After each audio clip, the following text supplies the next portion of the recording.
Assalamualaikum warahmatullahi wabarakatuh. Saya Dafa Sabila Zahra dari kelas 10 Sofia ingin menceritakan tentang kelahirannya Nabi Muhammad. Nabi Muhammad lahir pada tanggal 29 Agustus, hari Senin tanggal 12 Rabiul Awal tahun Gajah. Nabi Muhammad memiliki ibu kandung yang bernama Aminah binti Wahab.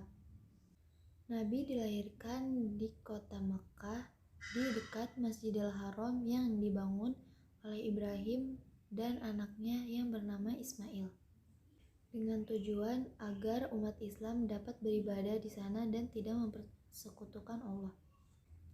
Nabi Muhammad lahir dalam keadaan yatim, dikarenakan ayahnya yang bernama Abdullah meninggal setelah 3 bulan menikah dengan Aminah. Kemudian Nabi Muhammad diasuh oleh ibu asuhnya yang bernama Halimah Syadiah sampai umurnya yang keempat tahun. Setelah itu kurang lebih 2 tahun beliau berada di dalam asuhan ibu kandungnya. Dan di saat umur Nabi Muhammad 6 tahun, ibunya pun meninggal dikarenakan sakit. Seakan-akan Allah ingin menyelesaikan sendiri pendidikan Nabi Muhammad, orang yang dipersiapkan untuk membawa risalah terakhirnya. Setelah meninggalnya Aminah, Abi Muthalib mengambil Nabi Muhammad untuk merawatnya. Namun 2 tahun kemudian Abdul Muthalib pun meninggal dunia dikarenakan rentak. Tanggung jawab selanjutnya beralih pada pamannya yang bernama Abu Thalib. Sama dengan Abu Muthalib, beliau adalah orang yang disegani di kota itu. Pada usia muda Nabi Muhammad sudah menjadi pengembala kambing. Di saat itu Nabi Muhammad menemukan tempat untuk beliau menenangkan diri dan tidak terlalu terbawa oleh duniawi. Ketika pamannya Abu Thalib memutuskan untuk pergi ke Syam untuk melakukan perdagangan, di saat itu umur Nabi Muhammad sekitar 9 tahun. Tiba-tiba saja Nabi Muhammad di situ tergantung sekali kepada pamannya.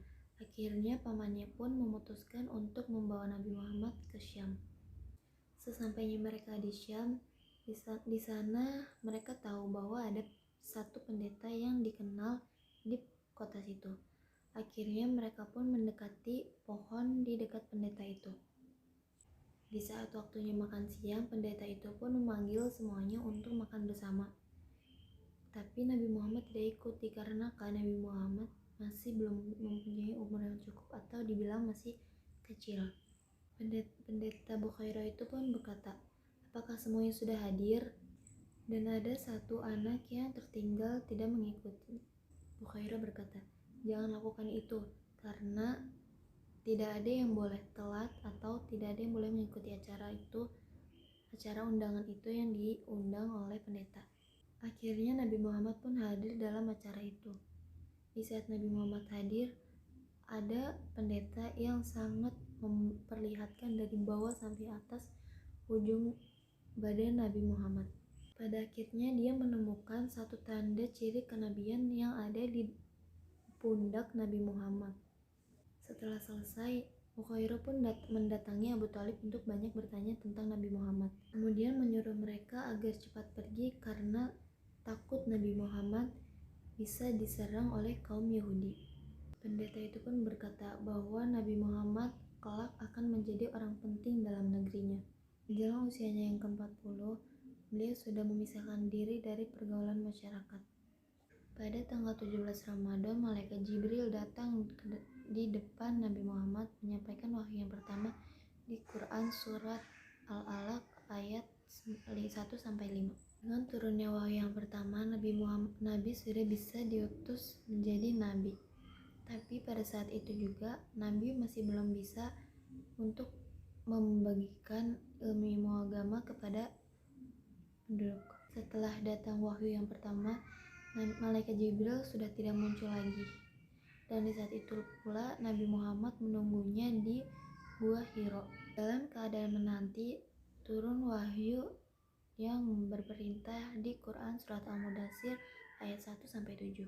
Dan pada hari akhirnya, hari Selasa, para sanak memandikan jasad Nabi tanpa melepas kain yang melubunginya.